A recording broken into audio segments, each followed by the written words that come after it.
Sunday's show, presented by the Scott Vicknair Injury Law Firm. We're going to talk Team USA. We're going to talk Zion Williamson. We're going to talk about, is this team a top 6 team in the West? Make sure you smash that like button. As always, hit the bell notification, let you know we're going live. Let's do it. First took away. That's for this. Get your money's worth now. Presented to you by the Scott Vicknair Injury Law Firm. Have you been injured in any kind of accident, car, truck, 18-wheeler, or hurt offshore? Scott Vicknair handles it all. Give them a call at 504-500-1111 for a free consultation. Yes, free consultation. They always fight for the win. Also powered by 4D Energy Drink, which I am clearly on right now. Went to Chicago, saw Chris Connor. Chicago's an incredible city. They got it all, man. So I was really impressed. Like my second time going. But I actually really love the city. So got to watch Team USA on Saturday. Jared, I'll start with you. We were talking, I want to start off with Team USA. And I thought the last 2 games they played, it's so funny, Jared. Like people are like, oh, they should be blowing these teams out, this and that, and whatever. As long as they win, I don't really care. And I think that like the international game is so much different. The play style is so much different. The scheming is so much different. And it's so funny. Even though you have the best talent on your roster, they've been playing together for 2 to 3 weeks, you know? And so it's hard to like gel. But Jarrett, in that championship game, the gold medal match, watching Steph Curry do what he did was one of the cooler basketball moments I've ever witnessed. Yeah, I mean, Steph's one. I think he's probably top 5 greatest performers we've ever seen.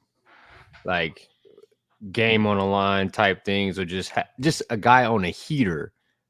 Like you've never, like the energy that dude plays with when the ball's in his, like we can count multiple moments that are like in our brain of Steph doing something astronomical. And he's so likable, and then he's not like this. He's 6'3", so you know guys that are 6'3", right? Lito's 6'6", like he's shorter than Lito, right? Like, and this dude can do things with a basketball other human beings wish they could do. So to be able to root for somebody like that is so likable, that is so good in front of a camera, that is good, and he puts the work in, you could just almost relate to, you can want to relate to. Yeah, just to see that and witnesses, it probably is a cool moment, especially in person. Yeah, Lito, you and I were talking a lot, but it was really cool to see, Kevin Durant, LeBron James, Steph Curry go out that way. One guy I do want to kind of talk about, which I thought was really interesting, is Devin Booker. I was just really like, a guy that, like Devin Booker's an elite player, but we talk about this on the show all the time, like exceeding at your role. Like Devin Booker bought in to his role and exceeded, and I'm talking played it to a T. You knew Drew Holiday was going to do that, but Devin Booker, I thought, was huge for USA through those 4 games. The reason why people are mad that Jason Tatum couldn't find minutes, you could blame Devin Booker for that. Like, look no further than that. The math in the situation didn't add up because Devin Booker did the thing that, Jason Tatum, when he did play, just could not find the role in. Book had a comment where he said, man, I'm playing with LeBron, I'm playing with Steph, I'm playing with KD. I got to be able to impact the game without, having a basketball, playing my primary game in the NBA. And man, shout out to him, man, because he said, I'm playing for my country, and it's bigger than that. And Devin Booker was the best defender throughout the whole Olympics. He minimized his role. He took efficient shots. Like, man, shout out to him. And Justin, we was talking about this too. If you rooted against this team at any point, if you wanted another country to beat them, man, fuck you. Talk about it. Fuck you. I think it's embarrassing. I think it's one of the.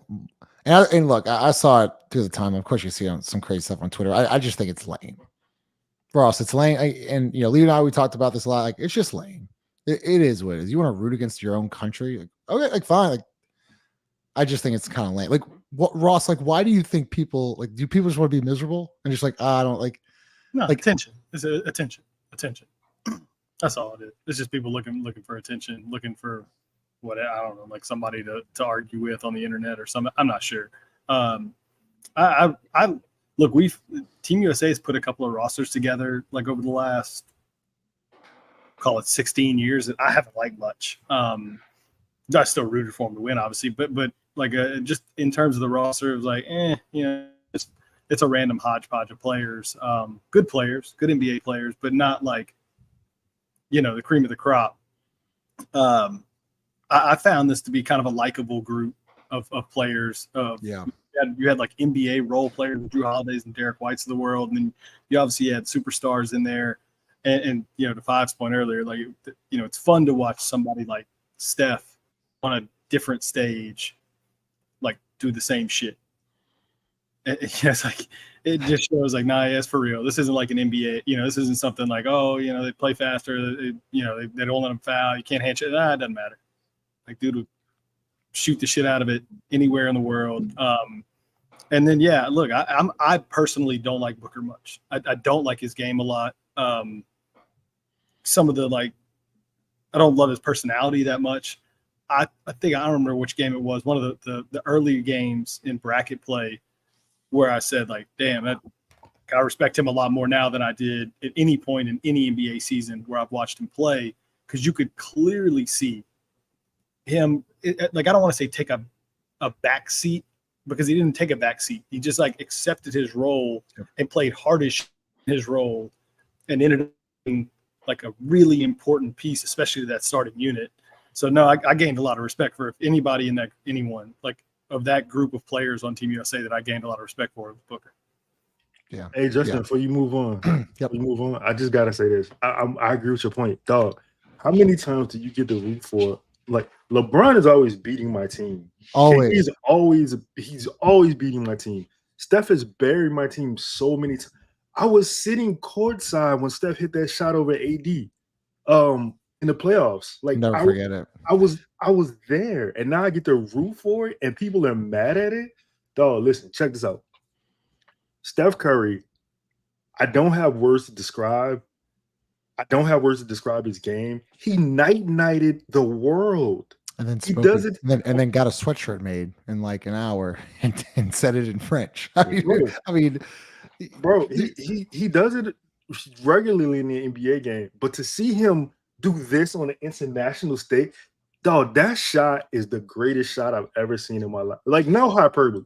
Have you seen the? It's funny. I was actually have you seen the still shot of it was a double team, and it's like LeBron and KD are wide open with their hands up, and you're like, and knowing and watching Steph Curry, you're still okay with the shot because you just know, it's okay. He's that good. And to be 39 years old and Bron be that, bro, that doesn't make sense. Yeah. Bro, I'm 39. I go play basketball. It don't look like that.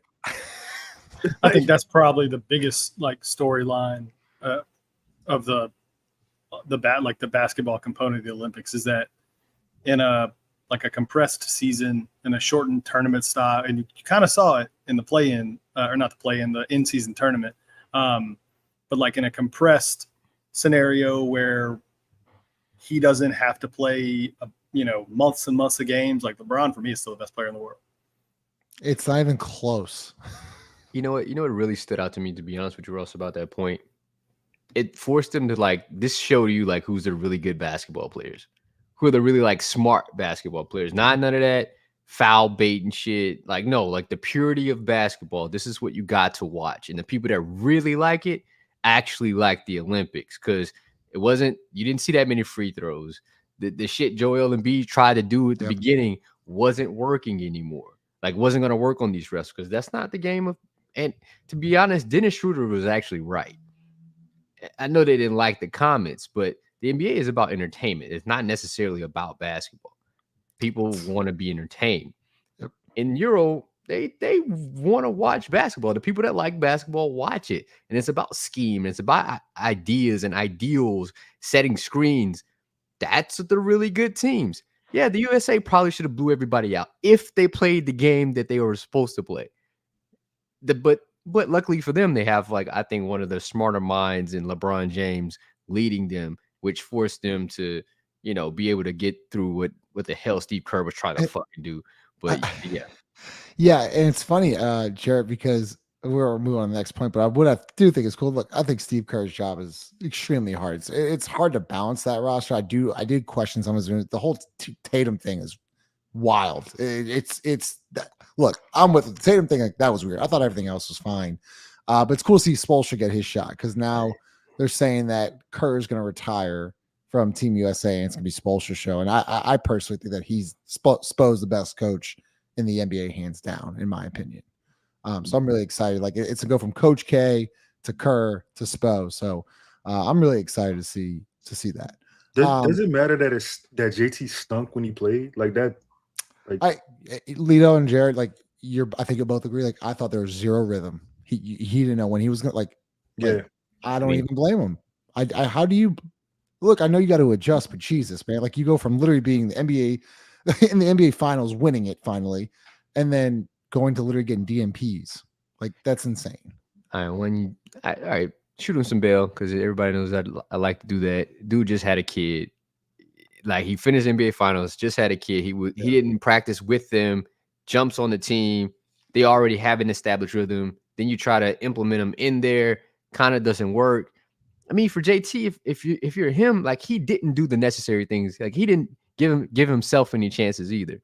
Right? He should have been trying to get every board possible, make the right plays, set screens, catch. He wasn't trying to do any of that. He was trying to play his brand of basketball rather than just playing the basketball that was and needed from him.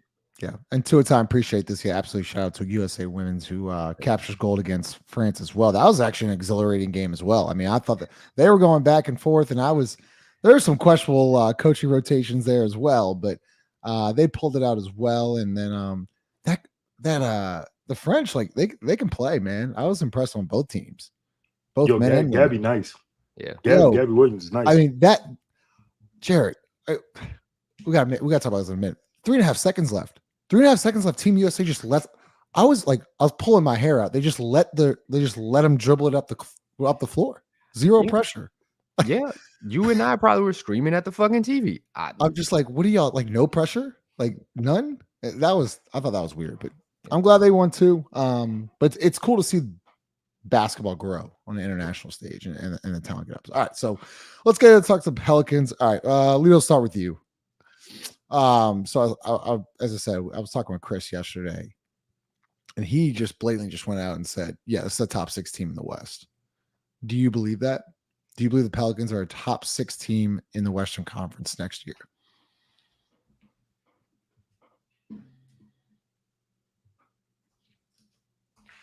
Let's do some math. Let's look. Can we look at other teams? Like, can we talk about this? Yeah, because I think this could be a group.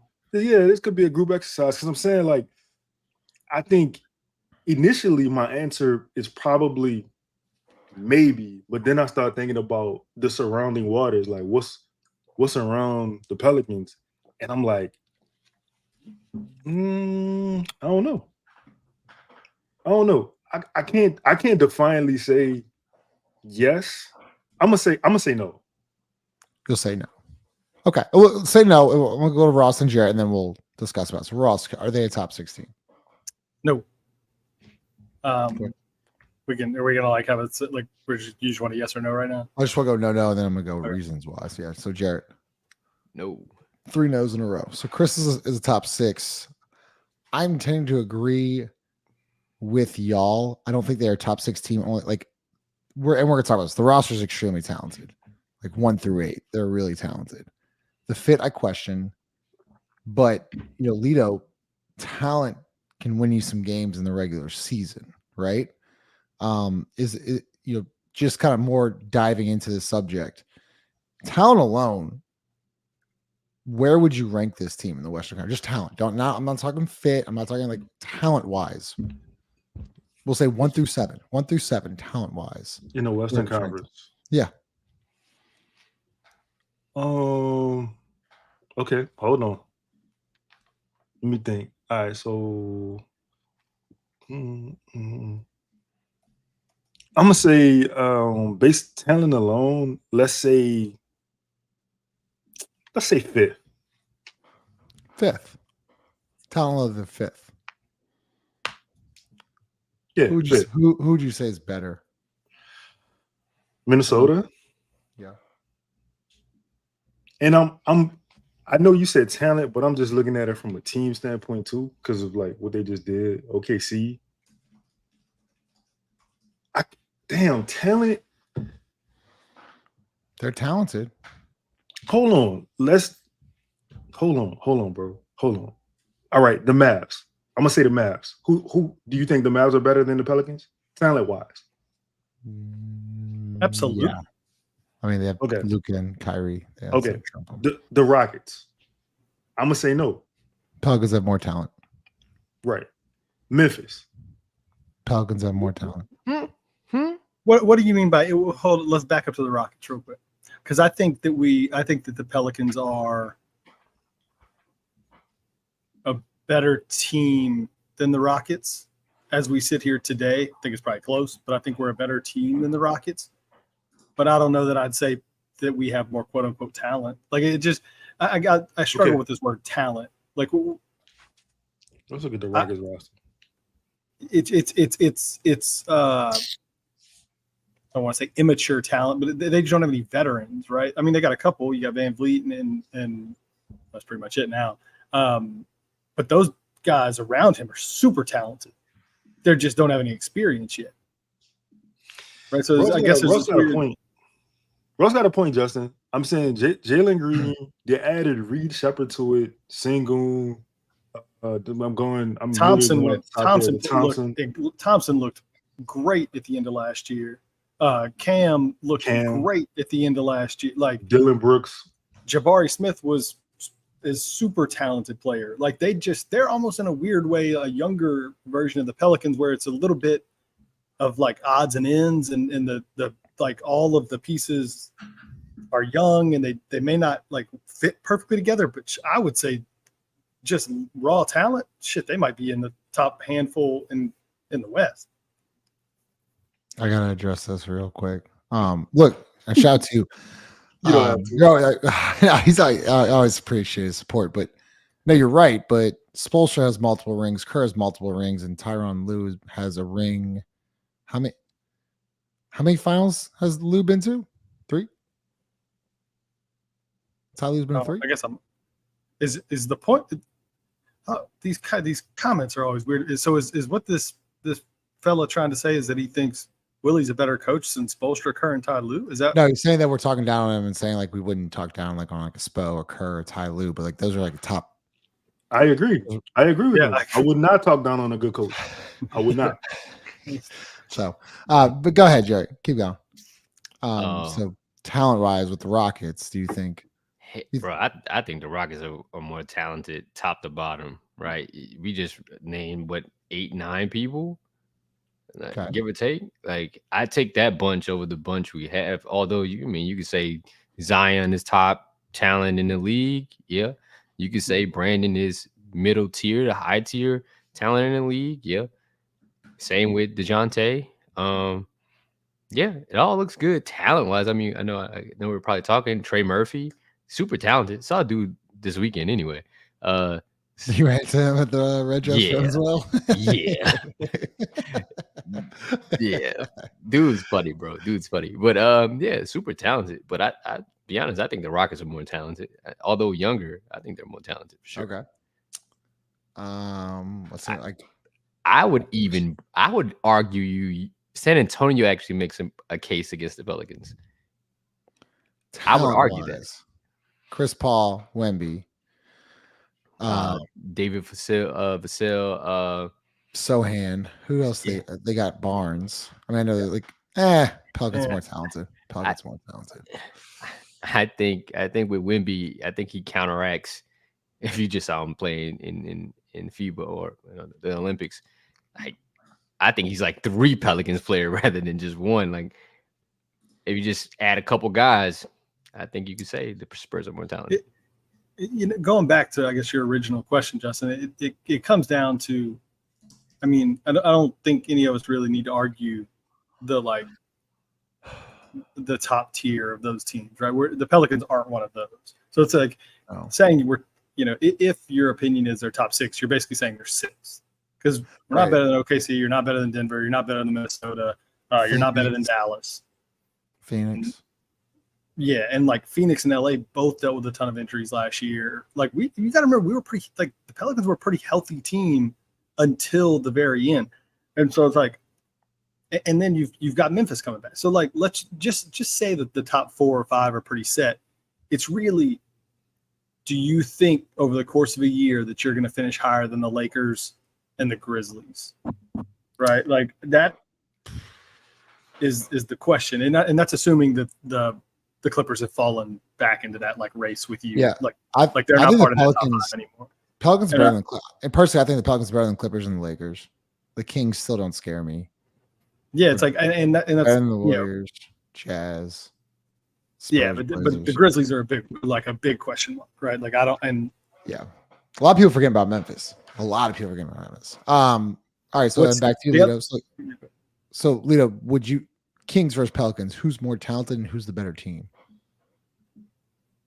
Well, I mean, you just beat the shit out of that team 6 times in a row. I think that's an easy one. But no, it's every year's different. I sometimes hate that saying, but literally every year is different. Like you're not gonna, if they beat them another four more times and go 10 in a row on them, it'd be pretty impressive. But I agree, but based on like what I just saw from them, it's hard for me to say the Kings would be a better team than them just because of like you just beat the 6 times. You beat the shit out of them 6 times, and I don't think the Kings got better this offseason. I mean, like, yeah, the addition of DeRozan, I'm like, okay. Like, to me, you lost 3-point attempts. I mean, DeMar could score the basketball, but like DeMar not gonna do the little ancillary things needed to win. I think the Pelicans are a better team than the Kings. I agree with that. Jarrett, the Clippers are an interesting one. Like, but do you think the Pelicans are better than the Clippers, huh? I don't know. It's tough. I mean, you lose Paul George, so that allows other people to, take his spot. And at times, they were still a good team when he didn't play. So I think they had the leg up when you talk about coaching, right? Although, a couple of years ago, years from previous years don't necessarily matter to you. The Pelicans were just beating the shit out of the Clippers at times. Like I think at one point it was like 4 in a row, missed one, and then they got back on another streak. Like, yeah, they could be better, but I think they're in the same tier. I can't definitively say the Pelicans are better than the Clippers. Right. Like, yeah, in a 7-game series, it's a close matchup. Yeah, I agree. I think losing Westbrook hurts. Like, it is gonna hurt as like they lost depth and they lost like a star in Paul George, who I think Paul George played like 75 games last year. So it's you've got a lot on Kawhi Leonard's like bulky ass knees. I could see that getting, yeah. I don't know. Okay. I could see that getting ugly for them. It's back to you, Ross. The Pelicans better than the Golden State Warriors. Yeah, I think so. I don't like, for as great as Curry is, it's a little similar to the Lakers for me. Like LeBron is incredible, Curry is incredible, but you're talking about 82-game regular season. These last few years, like, haven't been real kind to him. Andrew Wiggins was just donkey trash last year. He didn't take any steps forward. So I mean, does Kuminga take another step forward? Does Pods take another step forward? Like they're really relying on those two guys, I think, to go from like, young guys to really, really good starters. Draymond's getting older, Curry's old. Yeah, I don't know. That Warriors team to me feels like it's the end. Like you saw the end last year for me. Okay. Yeah, I mean, I don't want to. Having said that, I don't want to play him in like a 1-game like play-in scenario. Nope. Same thing we said last year either. Like I think over 82 games, if all things healthy, like I think we end up with a better record than them. I still don't want to play him in a 1-game playoff. No. So like obviously, I'm getting this. Sorry, Leo. Obviously, you're better than the plays. You're better than the Blazers. You're most likely better than the Spurs, even though they did get better. You're better than the Jazz. So really, in question, you're locking in OKC, Denver, Minnesota, Dallas, Phoenix, and you're worried about Memphis, Sacramento, Lakers, Warriors, Clippers. It's not necessarily I'm worried about the other teams. I'm worried about the fucking Pelicans. That's fair. Yeah. That's Yeah. totally fair. No, and look, that's what I'm saying. Like, okay, so those 5 are already ahead of you, right? So Yeah. battle for 6. Once again, though, like we're talking about playing the small ball version, Jarrett. And in theory, I'm like, yeah, I like it. But in reality, I've watched Zion. I've watched him for 5 years. He gets hurt every year. Like, it's not like me being an asshole. It's just a fact. And I think that if we're going to rely simply on that, and Zion's going to be fully healthy going into this year and have no backup plan, or not even, that's another thing that's like JV, like really mopped up, like just a ton of minutes, like you say that Ross in baseball, like how you have that long reliever who just eats up innings every year, just eats them up and saves the bullpen, saves your starting rotation. Like that, I feel like it was kind of like what Jonas did. Now it's really heavily, Jared, on Zion Williamson. Like, you got to rebound. You got to be this. You're going to have to guard bigs. You're going to have to guard 4s. You might have to guard 3s. Like, do you think he's going to be able to handle that? I think it's a difficult situation to put yourself in. It's not that Zion couldn't. Like, okay, cool. But why would you even do that? Like, why aren't you protecting your starter, your young starter? If you want to use the baseball analogy, like you're not going to let Paul Schemes throw 110 pitches in game number 30 of his rookie season. Like, that'd be stupid. Although he has a no-hitter, that just would be stupid. Asinine. Same instance here. You still have to protect the young investment, like the young guy. And to do that, especially an injury-prone guy. Like, yeah. Steven Strasburg, right? Like, yeah. Like, why would you do this? Why would you have somebody else to play the 5 to protect Zion? And Justin, I'm glad you brought this up, because when you ask if we're in the top 6, my mind immediately goes to, well, like, I think Lito said it best. Well, maybe, but, right. And then you start looking at the but for me is OKC has Hartenstein and Chet. Denver has Jokic, and they just spent a top 15 pick or top 18 pick or whatever it was because they knew they needed something else. Minnesota, Cat and Gobert. Dallas, you still have Lively and Gafford. The Lakers have AD. You say Memphis and Jaren Jackson and Memphis has Edie? Jaren Jackson and Edie. Houston has Şengün and Jabari Smith, and then just spent a pick on a player very similar to the guy that we drafted 20th overall, the really tall guy from Oregon that's basically the same as Misi, right? So, like, you start going through it in that way, and you like, it was easier to say, well, like, yeah, but we have Jonas, who like can be on any given night an equally difficult matchup on the other end. But we don't you no longer have that. And so if you're sitting here telling me that the expectation is Zion to fight that fight against the guys that I just named on a night in and night out basis, you're setting yourself up for an absolute disaster. And no one's talking about this. That's the thing. We're playing. This is the 82 game season. Go ahead, Lito. Yo, if I could, to Ken Qantas's point about Willie, I think in the same breath where I don't think Steve Kerr got a lot of slack for his coaching, right? And if you're on Twitter and you look at the Warriors fans, they hate Steve Kerr. Like, they don't think he's a good coach in general, right? And to Ross's point, if I had to think of the Warriors and in the 1-game scenario, I don't want to play Steph Curry, right? So I think to myself, if there was a 1-game scenario, do I think that Willie Green could outcoach any one of those guys you named? And I'm left to believe that I don't think he can. I truly believe if you asking us why we feel how we feel about him, it's probably because Favre's been at the arena, he's been there post game. I've been there for some of the games. Justin has been there for practices. Like, when you listen to the top tier coaches speak in the NBA, right, you hold them to a higher standard because of the knowledge that they give you when they're breaking the game down. And it's not just we got to fight, and it's not just some sort of like hyperbole. It's an X and O.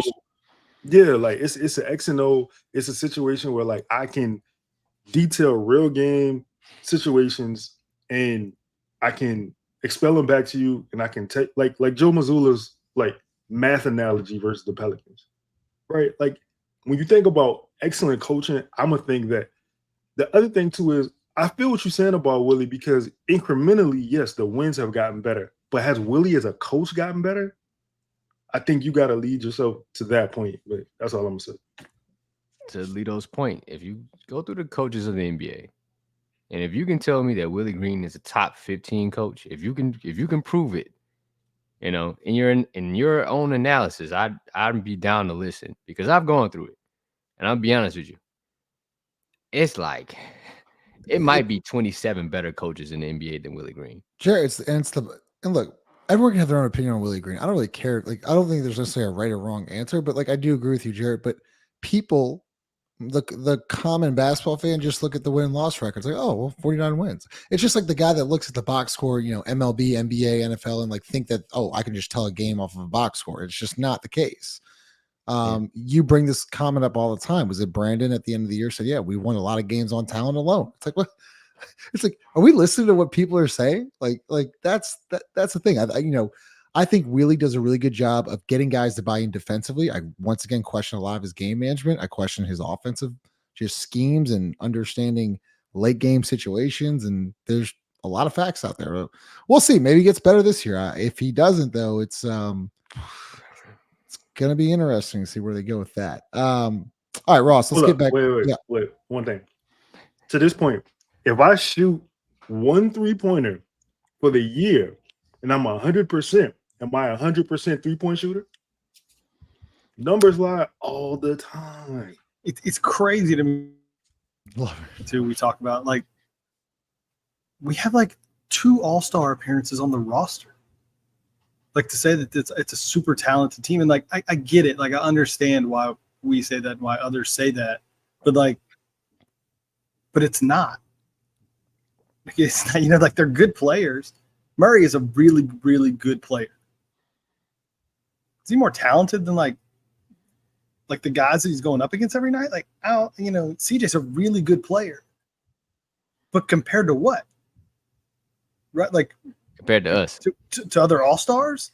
No, he's not. There's a reason he doesn't make any all-star teams. You know what I'm saying? Like, and I guess that's for me is this whole like we're more talented than like really. Not really, man. Zion has 2 all-star appearances. Brandon has 1 that he got when somebody got hurt and he got put in after, and Murray has 1. That's it. That's it. Like, and so the talent thing for me is where it turns into a little bit of a hairy conversation, because you could argue that we're not very talented at all if you really wanted to. Like, I would like to argue that. I would love to. I'm not saying that I would agree. I'm not saying that I would agree with that, but if you're talking about the elite teams, like, are you like maybe you're talented compared to Portland? It all depends on the goal. Right. What is the goal? Shout out chats. Okay, well, back to you, Ross, because my next segment was how can this actually work? Right, where we just focus on how can this work? Why will this work for the Pelicans? You know, can Daniel Tice step up in a starting center role position? I guess. Can Zion take another leap? Can Brandon buy in and shoot more threes? Is Dejounte, you know, or we can get that leadership in Dejounte? Like, how can it work? Loaded question. I think the only way it can work is, well, first off, I think like even if it works at its absolute best, I think you're like a first round team. So you've got to set expectations with the roster you have. But I think the only way that it really works is if like Zion continues to improve. Like if he gets better than he got last year, if he plays more games than he played last year, if he's in better shape entering the season than he was last year. Like I think you said earlier in the show, I mean, I like Murray a lot. I like CJ. Like I think Trey has untapped potential. I don't think any of it makes shit difference unless Zion Williamson is a no doubt like all-star starter. If he's not, like, maybe it's just a solid little team, solid little 8 seed. We'll see what happens, in a play-in game. for the 4th year in a row. All right, It's the Leo, only you might have froze on us there. I'm sorry. Go ahead, Leo. Wait, I'm sorry. What's the question? How does this work? How Shit does if I this know. work? I don't see. Look, this is the problem when I go back to the coaching situation. I don't think that they know how this works. We sat here, Justin. We did a review at a press conference. You had Dejounte openly challenging him day one in front of the world because of a pick and roll situation. You know what I'm saying? Like, I don't know. I don't think Dejounte is. You want my opinion? I don't think Dejounte is coming here to take a back seat. I don't think he sees that for himself. I think that hierarchy needs to be set in the same way where I can tell you, Justin, you know what, you motherfucker, I want you to shoot 223s this season. And you tell me for 8 or 9 games in a row in stretches during the 82-game season, I'm going to give you 0.5 shots. So I'll shoot 1. And then at the end of the year, you know what I'm saying? Like, I'm telling you, we got to improve this. We got to do that. And you telling me, well, you got to run a play for me. So it sounds like what you're saying is that if someone is holding each other accountable, we can possibly succeed. Is that correct? Yeah. And what if Dejounte is what I'm saying. What if Dejounte is a guy that is not scared to challenge? I feel sorry for him. I feel sorry that he's put into this situation. Because if the head coach is not going to hold you accountable, like I'm walking you into a house that's already on fire. And I'm telling you, this is fine. This is just you're all right. It's good. Fucking sofa is burning. The shit is the floor is gone. So you believe that if a coach can't hold a team accountable, then there's no hope. I think there should be open lines of communication in all, not just basketball, all walks of life. I think I should be able to call 5 and be like, hey, dog, you fucking up. I think 5 should in turn be able to call me at some point and be like, hey, Lito, you tripping. I think I should I could call Justin and be like, dog, I don't like when you did that. I could call Russ and be like, or Russ could call me and be like, bro, why did you say that? And I should be able to, you know what I'm saying? It should be an open line of communication in these situations. I'm not even talking sports. I'm talking life. If you can't do that, if you're scared to hold these conversations, if I got a better player who's not getting minutes and I can't come to Justin and I'll be like, hey, dog, look, I got to put 5 in, bro. He better than you. I shouldn't be there. Like, yes, I should be able to hold you accountable because you should be able to hold me accountable. Well, that's what the great teams do. That's what the great teams do. Go ahead, 5. How can it work? Yeah, I think you need to relinquish all offensive duties to James Borrego. You have to be super creative when it comes to like this roster. Almost play a style that we just saw in the Olympics, not the USA team, but most of the other teams. You have to run plays and have principles. Like, the idea of playing fast is a good one, but playing fast and smart is the more one that I would like to see. Have an identity of what you want to do. If shooting corner threes is the idea that you want, like, make sure your best players, i.e. the guys that you want shooting threes, are in those spots to shoot them, and say, this is what we're going to do regardless. Win or lose, this is what we're going. Like, you have to get in their brains that this is what we have to do, even when it works, even when it doesn't work. This is what we're going to do, and live and die by that.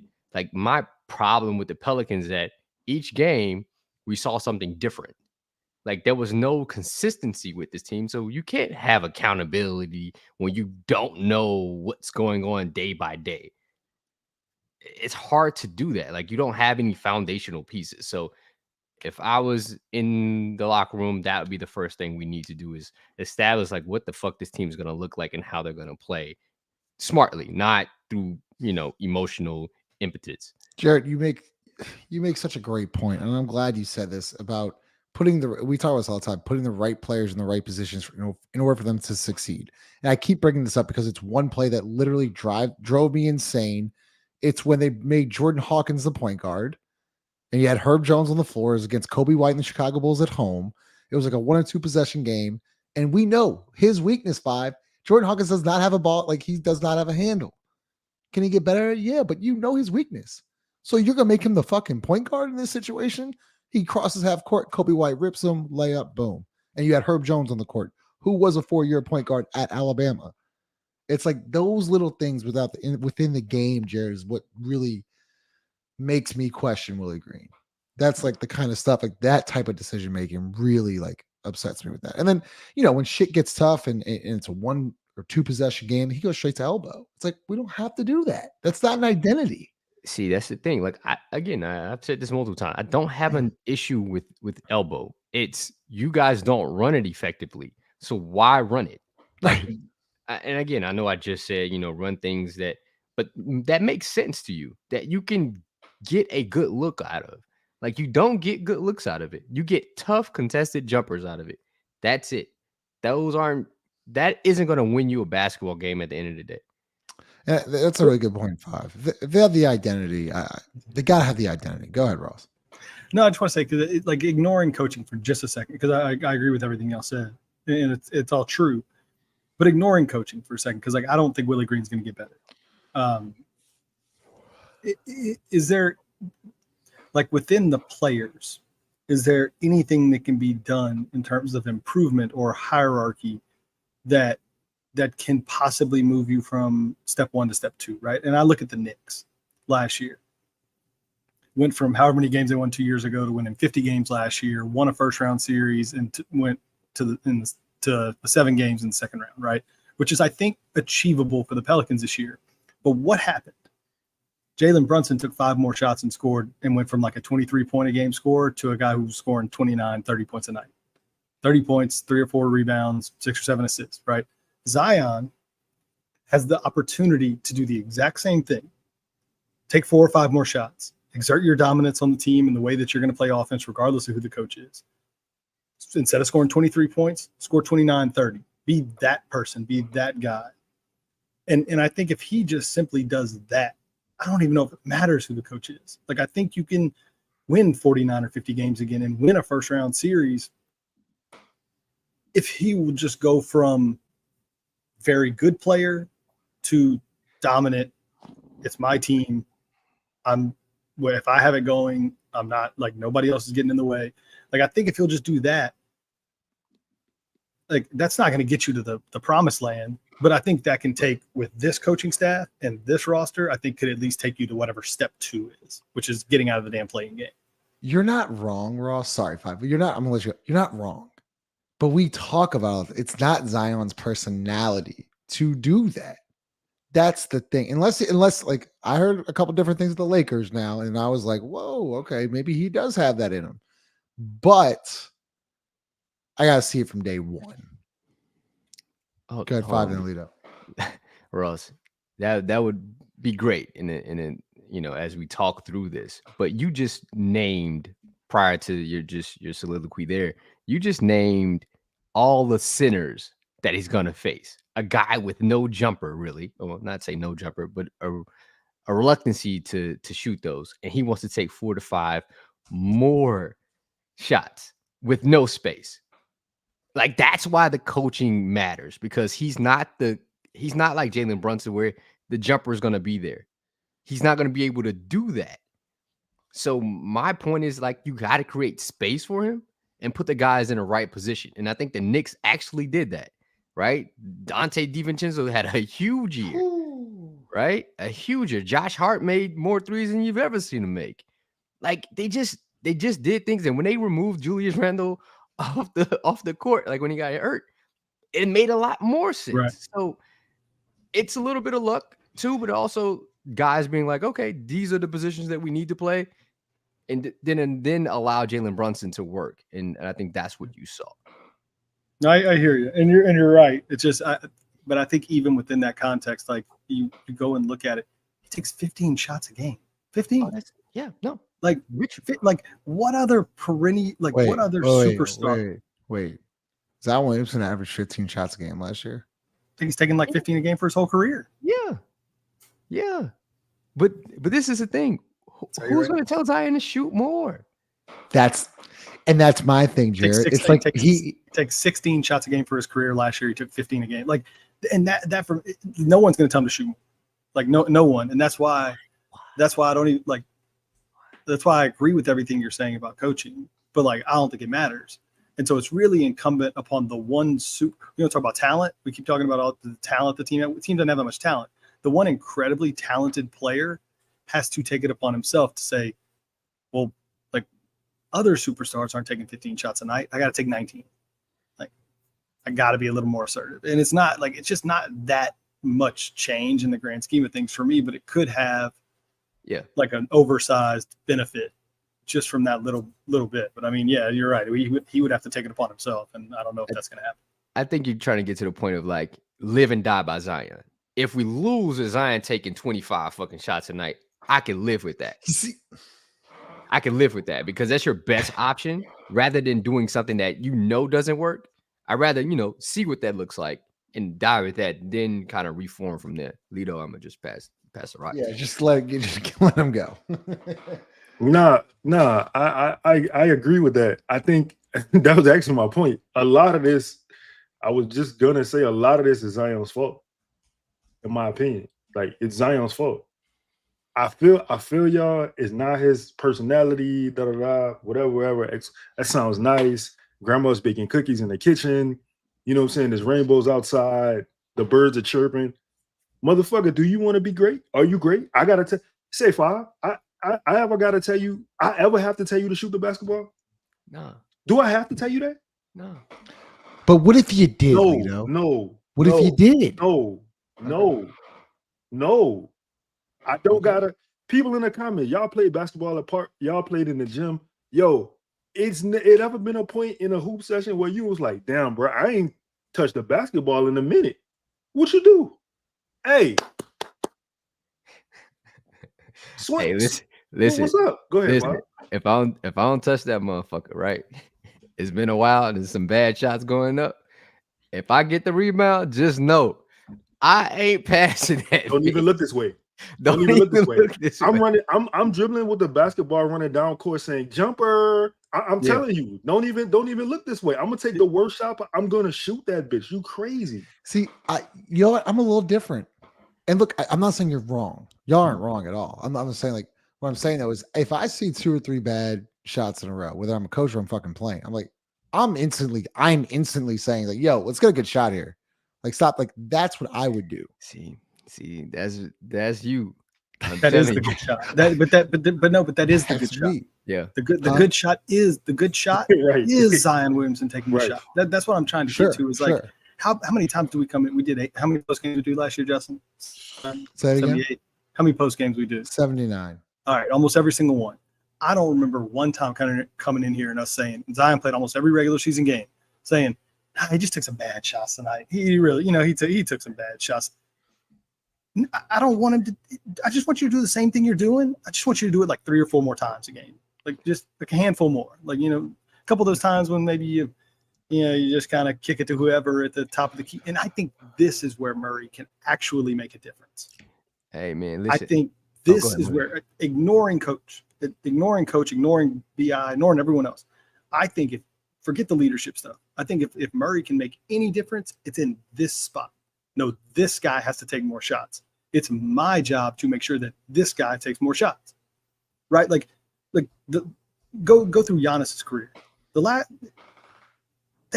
Bucks won like 40 games when Giannis was taking 15 shots. When Giannis started taking 19 or 20, guess what happened? Team suddenly got real. Okay, and I'm not saying that's a direct 1-to-1, but like there was an arc for him where coming in, he took 9. The next year, he took like 12 shots. The next year, he took 15 shots. And then it was like, oh, wait, no, I'm the superstar.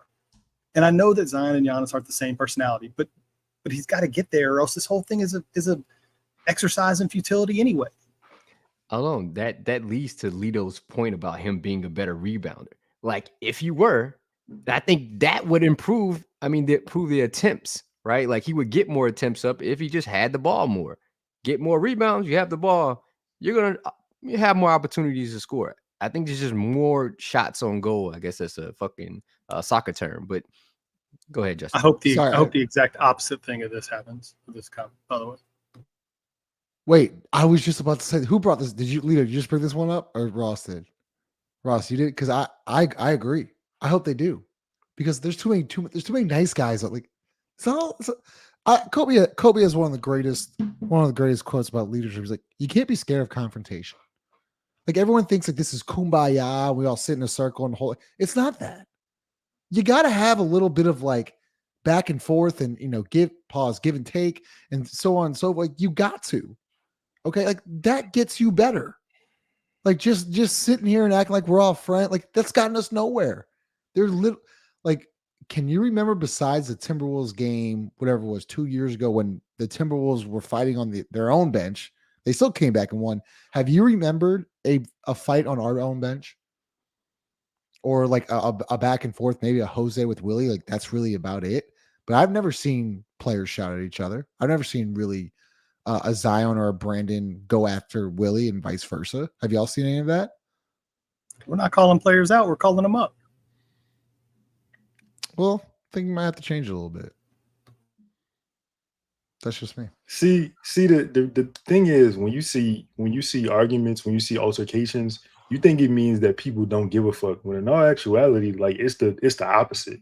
If anybody's just going along to get along, they don't give a fuck. They don't care. The person who's giving you passion and they yelling at you to fix whatever it is, you know what I'm saying? Like, it's like if I send an email, right, in all caps, you think I'm yelling at you. I might not be yelling at you, but I'm saying, like, I'm writing this to get my point across. The fact that you took it that way is just what it is. But I bet you won't do that shit next time. You know what I'm saying? Exactly. Attitude reflect leadership, coach. God, that's a great movie. Presented to you by Company Bear, located at 4600 Ferret Street, and also powered by 4D Energy Drink. Shout out to 4D. And also Chris Smith of Keller Williams. Before we get into Chris Smith read, make sure you smash the like button. It helps out the channel. Appreciate everybody in the chat right now. There's absolutely nothing. It was funny, Ross. We were talking about this the other day, but we're in like the dead part of the off season, and still we get a crazy amount of comments and fan engagement. Like, I really do think like we have one of the most loyal fan bases in the NBA. Like, y'all are absolutely awesome. Show up all the time.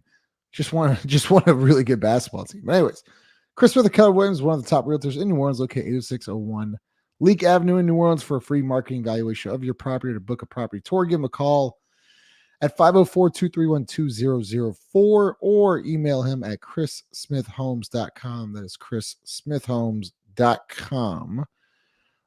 So I've started a bunch of y'all's comments. We'll get to that in a later part of the show. But Jared wanted to go first with this. Big news coming out this week. Pelicans no longer with Bally's.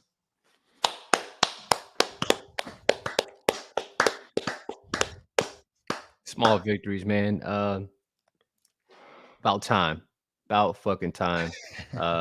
Get rid of that.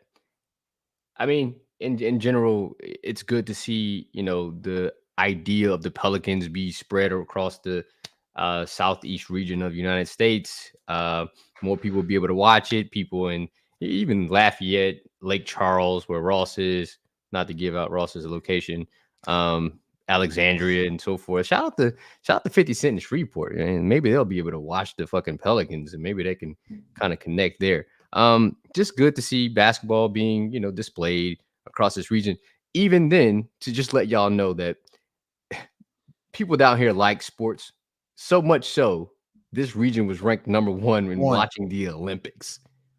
So that should just tell you that people want to watch sports. I mean, if you just had an idea, they've been top 10 in NBA games, watching NBA games, this region, for the last like 10 years.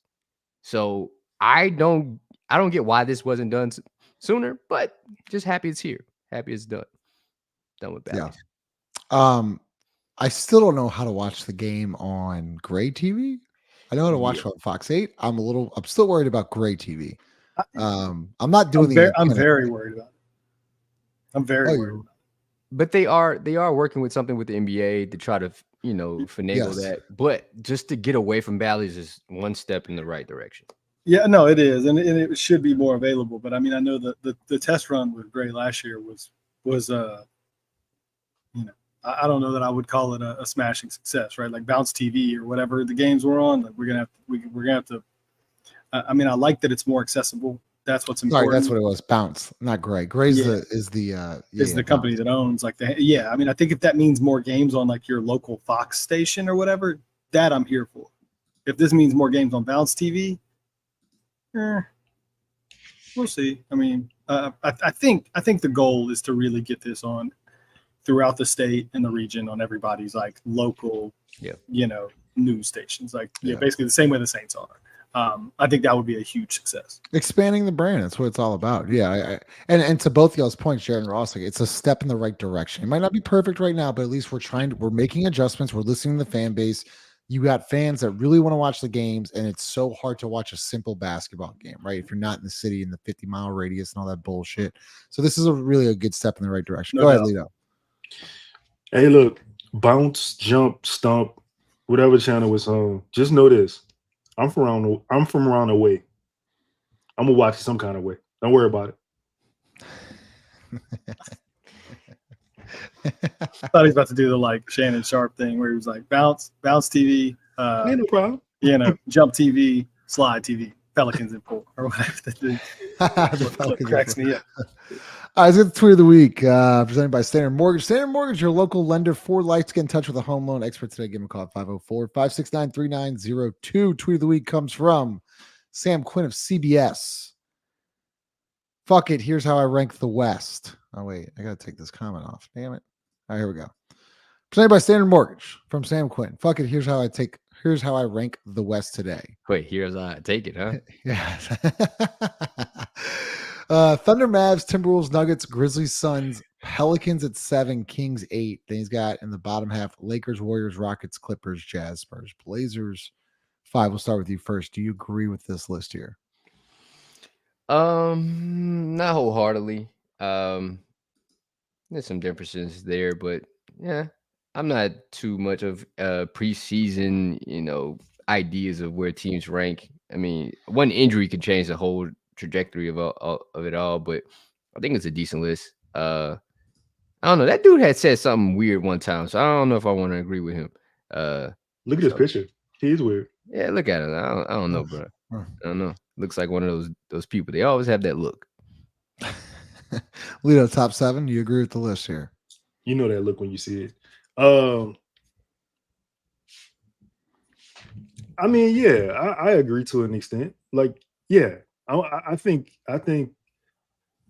top 7 is probably accurate in this scenario, barring any moves made by the Pelicans or any other team. Yeah, I agree. Ross. Yeah, no, I actually think it's a pretty good list. But going back to what we talked about earlier, I really think it's 7 to 11. You could sort of flip a coin and rank them however you want. At 5's point, I think 7 to 11 is going to depend on injuries, young players getting better, who has the better coaches. I mean, I think it's just a total coin flip. But I think those top 6. That's why I don't think we're in the top 6, because I think that is the top 6 right there, and we're fighting with those other 5 teams for 7 to 11. Yeah, I don't like. Let's see, I'm gonna pull it back up. He reminds me of Peter Griffin. That's what. That is exactly who. That is a great call. He look like he's from Quahog. He definitely does. Yeah, I think he's got the Clippers way too low.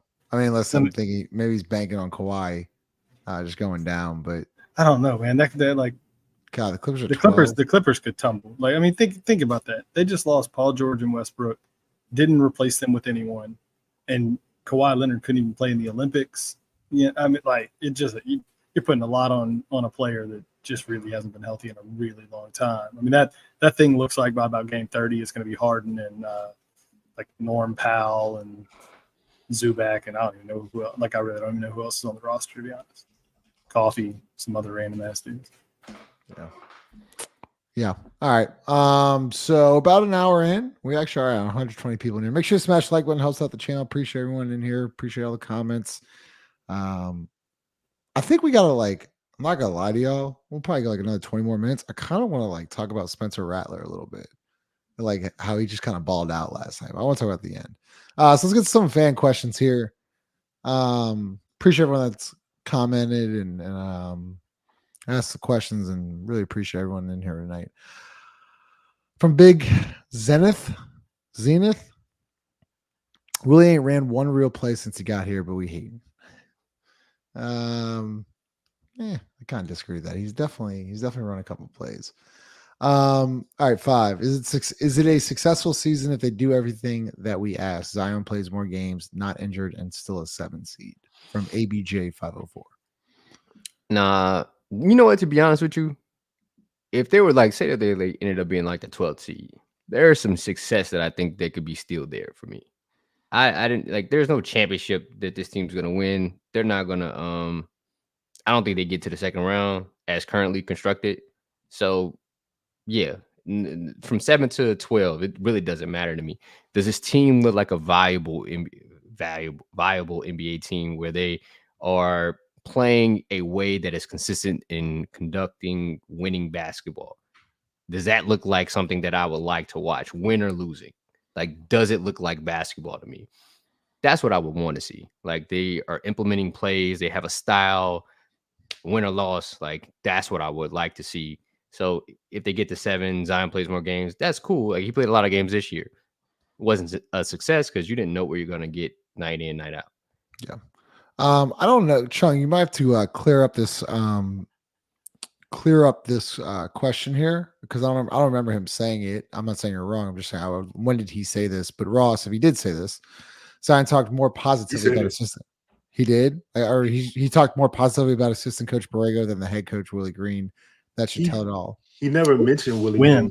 All he talked about was Borrego.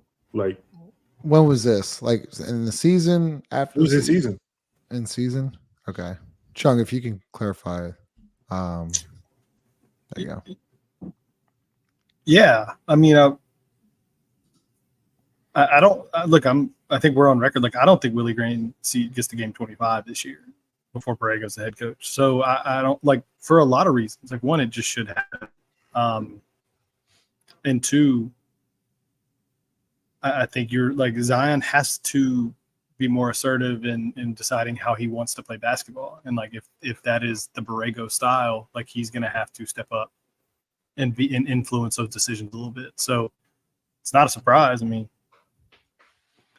hey, to that point, Ross, remember James Borrego had to text Zion, and I think it was the second week of the season. It was like, hey, you and Brandon need to get and do pick and rolls at the end of practice. I'm so glad you brought that up. You know what I'm saying? If we're talking about somebody that can influence Brandon, maybe it's that guy. Maybe. I went to probably about 95% of the practices last year, and I vividly remember that week of, oh my God, Brandon and Zion are working the 2-man game, and I got all these videos and all this stuff, and then it just stopped. It just stopped throughout the year. Zion and Trey would work on one side, Brandon Najee on the other, CJ would be with Casey Hill, so on and so forth. I thought that was weird, though. But when they were doing it, it was really cool to see. I don't know why it took them 4.5 years to do this. I don't know who made them do this. I have an idea on who made them do this. We're talking about them right now. I just so weird, man. Just so weird. Lito, chain of command needs to be set in stone almost. We need some clear hierarchy. Absolutely. It makes everything go better. The entire season would be better. Also, to that point, you need your best player on the team to just accept that he is the best player on the team. Fuck all the nice guy shit. Fuck all the happy to be here stuff. Want more, be greater, do better. Expect a lot from yourself and expect a lot from your teammates. Well said. Now that would be, you know what? Shout out to the Red Sox. I talk about this to Jarrett all the time. Like they actually invest in their podcasts and fan bases and fans and everything. The Red Sox have a they call it Nessun Plus, but they bring on one of their more popular podcasts, and they actually broadcast games every Tuesday. It's really cool to see. Let's see what you got. 504 Dio. The stuff y'all talking about is basic basketball IQ, how we see it, but the team doesn't is crazy, Jarrett. Yeah, I'm not saying, again, this is not like, let's not say the team, right? I think there's really intelligent people in that building. There is. There's people in that building that know way more about basketball than I ever could imagine. They see things at a totally different perspective. Matter of fact, every time I talk to a coach, I learn something. Fact. Like that is a fact. Every time I've talked, matter of fact, every time I have talked, I relay it to Justin, like, oh shit, did you know this? Because I didn't know this. You know, just talking about different things basketball related. Shout out to Coach Sip too. Every time I talk to that guy, I learn something. Maybe they just have different philosophies. I think that's the real issue. They're not on the same page. They don't see the game the same way. Hence why we see different variations of this team throughout the season. I think they want to be on the same page, but everybody wants to be right. Nobody's willing to be wrong. And that's the true issue I see at hand. Justin, okay. Well, Justin does whatever he's doing. We were talking about the Clippers earlier because I was looking at possible, like, you know, mid-season centers that maybe would. Y'all, what like if you got to close to mid-season or like even early in the season, say Kawhi gets hurt or something, the Clippers kind of know it's a bust. Would y'all trade Brandon to the Clippers for Zubac and like Norman Powell? I think Zubac's on the last year of his deal. I think pretty cheap, and like Norman Powell just makes the money work. I like Norm. I like Norm a lot. But again, it just depends on how we play, right? I think he needs. I mean, he would fill a lot of voids that you kind of have, like another guy that can knock down a shot, create his own jumper if needed be. Slasher likes to play off. Him and CJ have a really close relationship through their trainer. They have the same trainer. So it'd make a lot of sense. I like Zoo, of course, right? Somebody protect Zion, get rebounds, screen roll, the ability to, you know, shoot. Screen. Yeah. That's number one. But yeah, I would see it. And I probably think Brandon would welcome it. Gets to play with Ty Lue.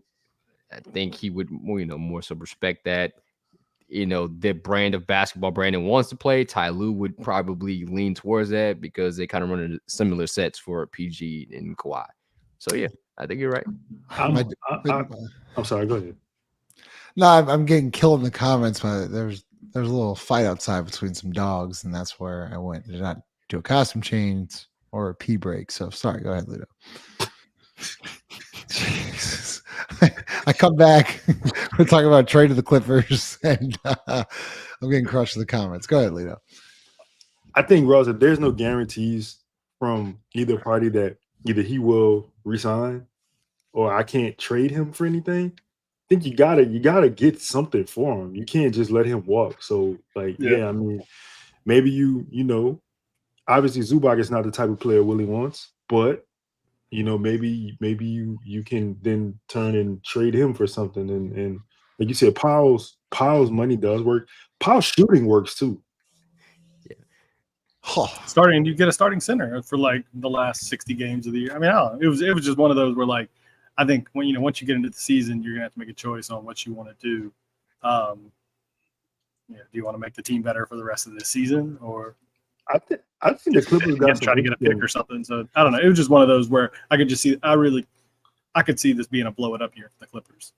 They got some interesting players over there too, for real. Like, you know what I'm saying? Like, not I'm not saying not all level talent, but they got some players over there that's, you know. There's a couple players you throw in there for the Pelicans too. Yeah. Make this a whole. A couple more comments. I'm not gonna even. Yes. The answer forever. Is yes. He should be in the G League. Yes. Forever. Ross, do y'all think Zion can make the 2028 USA Olympic team? If you want to. 28, yeah, if he wants to. I think you'll be getting – that's 4 more years, man. I don't know. I thought Zion's career would be like about 10 years. Yep. So you'll be inching close to what I thought was like the end of his – what I thought would be the end of his like all-star level play. I mean, I could obviously be wrong, but it'll be close. I lean toward no, but it could be he could, maybe. Yeah, Quinn. I haven't really seen your. This might be one of your first comments. I haven't really seen many of your comments, but What up, Quinn? man, I don't. What's up, man? I appreciate your comment, but I don't think you're getting a superstar for Brandon, to put it nicely. There is no trade market for Brandon Ingram if we're being realistic. So it is what it is. But to think that we're getting a superstar for Brandon Ingram is it's just not going to happen. Superstar? Yeah. Yves Missy, he's just not there yet. He's played basketball for 4 years, and then we're penciling him to be a starting center. Say, hold on, Lito. It's crazy. Lito, you said something earlier. What that You is? said we can't let him walk. In my mind, yeah, you can't let him walk. But the other part of me is saying, well,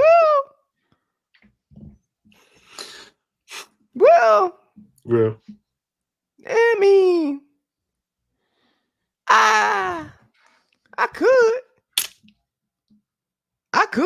You could. It Okay. wouldn't be. It wouldn't be the best business decision. I mean, who's to say Pelicans make good business decisions all the time? Yeah, but Yeah. it wouldn't be the worst thing. When I say we, Yeah, I mean him. you were speaking in French terms. Okay, I got it. Yeah. You know what I'm saying? Like, I don't think that guy is just gonna let him walk. Yeah, you're right. We're on the same page. Yeah. But I'm with you, because I'm like, if the alternative is paying him $209 million More. then If the alternative is paying him 100, I'm on. Shout out Chaz. I don't know where he is, what he's doing in life right now, but I'm with addition by subtraction off the roster for any amount of money. Like, there is no amount of money that he needs to be on this roster in 2026. There is no amount. I don't. That's good. Oh, I'm sorry. Audio Jungle.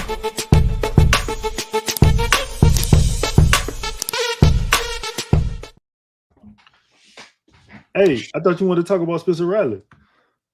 This is the time to shine. Oh, we doing it as a family? We talking about Spencer as a family? I thought you were gonna catch that. I thought you were gonna. Oh wait, whoa, fuck that. You almost had I had a fucking perfect. I want to thank the Lord. I want to thank Coach Harbaugh. Fucking love you, man. Love the shit out of you, man. I just gave up like a bloop single in the ninth with like 2 outs. I mean, I was literally. I mean, that was just brutal. Go ahead, brother. Who do you think I am? Hey man, listen. I got a couple things to say. Derek Carr stinks, man. I know it was a preseason game. I know it was only 2 series, but goddamn, man, that man makes watching football not fun, for real. Like it's not fun. And I told Chris this yesterday. We did a show. I said that I think Haener and Rattler better than him, and I don't think much of Haener. But Haener had a hell of a drive, and Rattler did some. He had a back shoulder throw that had me looking like this man Derek Carr got one level of passing, check down, vertical pass. Like, you talk about 3-level scores of basketball. He not a 3-level passer in football. He's just a fucking like his feet get happy and he just like, I'm gonna throw it to the running back. Dog. Jamal Williams is not gonna. What is he gonna do? He gonna, like, what are we doing? But listen, Justin. I gotta play this real quick. I'm sorry. Okay guys, an important part about being a performer is being able to express yourself through movement, being able to move your body to convey a message, to get something across.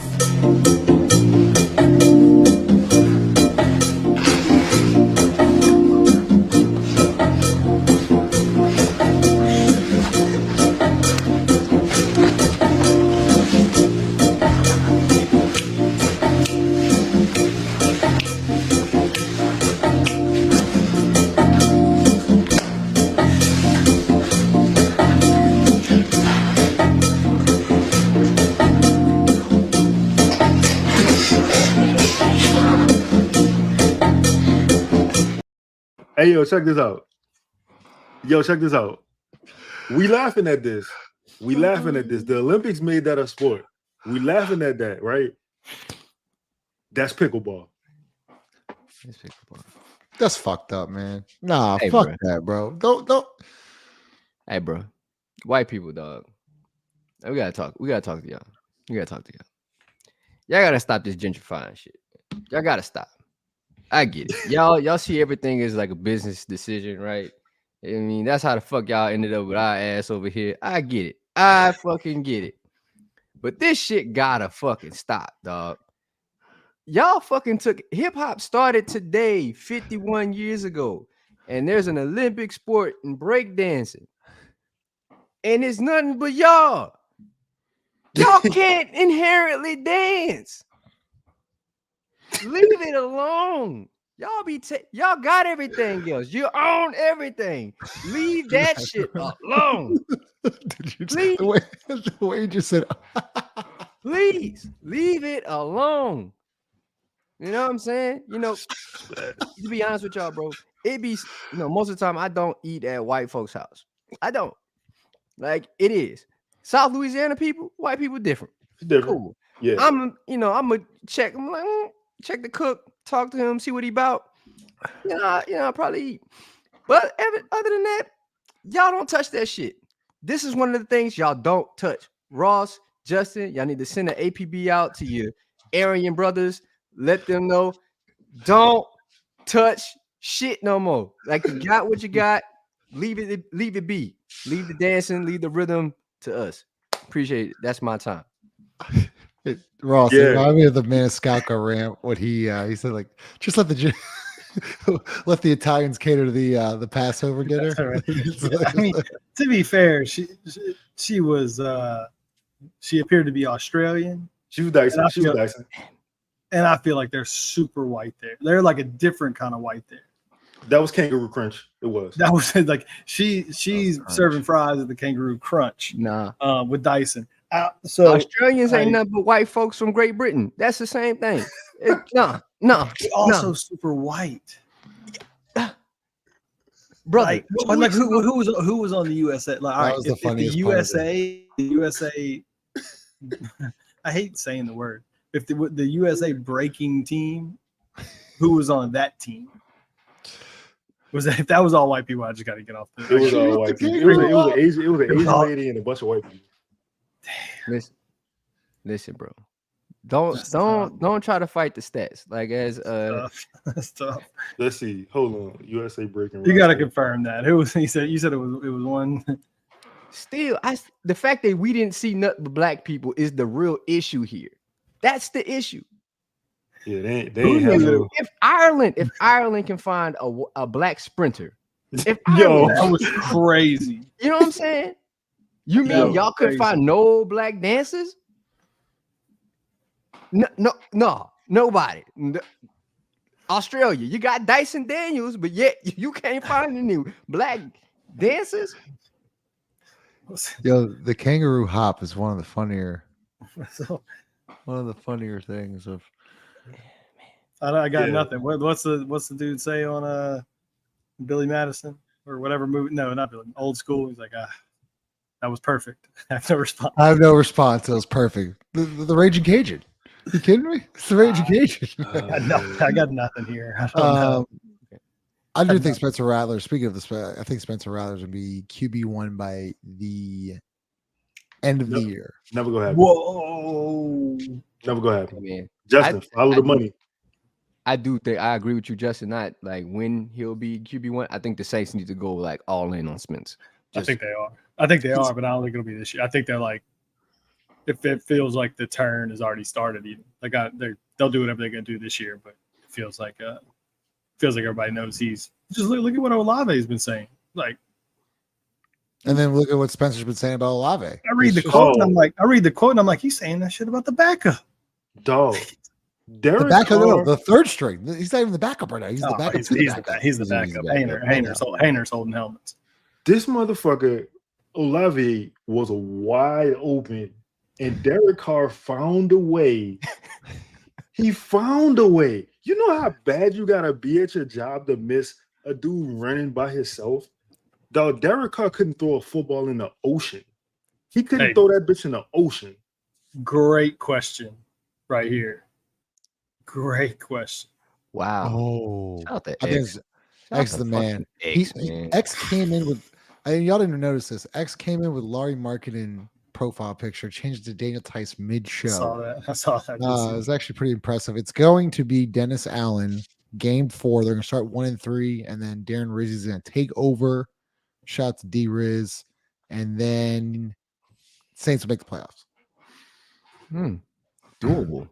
They go 1-3. It's really close. They're Yeah. going to fire Dennis Allen. It's close Darren Rizzi's between gonna take TA and over. Willie for me. It's real close. I don't think because the season will start. Pelican season starts mid-October. It's not going to be close, bro. Nah. Ross, because Willie can go under the radar for the first 30 games because it'll be Saints. Yeah, especially if the Saints start winning. Right? Say if they make the change and the Saints start winning. Yeah, that's true. Yeah, Willie. Willie's safe. Yeah. Hey, yo, hold on. I got Fact it. that This you is can hide behind the football team is crazy. hey yo. Wait, what? Wait, to Fav's point, what we were talking about a second ago, I'm gonna just show y'all a headline. This is crazy. This is crazy. This is Yahoo. This is Yahoo Sports, dog. Like, come on, dog. Who's the what? Who's the what? What are we doing? Who? Yeah, all right, man. All right, yeah, it's time. Smash the like button. Happy Sunday. Appreciate everybody. We'll be back. See, y'all got shows. Everyone's got shows out there. Ross don't do shit, but everyone else got shows. So make sure you check out those shows. Ross just shows up. Ross, you playing piano anytime soon? No, man, we don't ever win anything. This is a celebratory piano. This thing, we got to win something. We got to do something. Something good has to happen. Ain't nothing good happening. All right. Smash the like button. See y'all later. Peace.